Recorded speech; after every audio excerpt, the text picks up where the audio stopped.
Hi guys, welcome to How to Maximize. In this video, I will show you how to fix Midjourney's server ad problem. To start, open your Discord.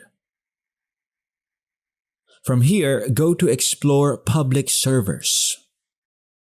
Type Midjourney in your searching tab. Then click on this link. Now click on Getting Started. Now you can see the announcements.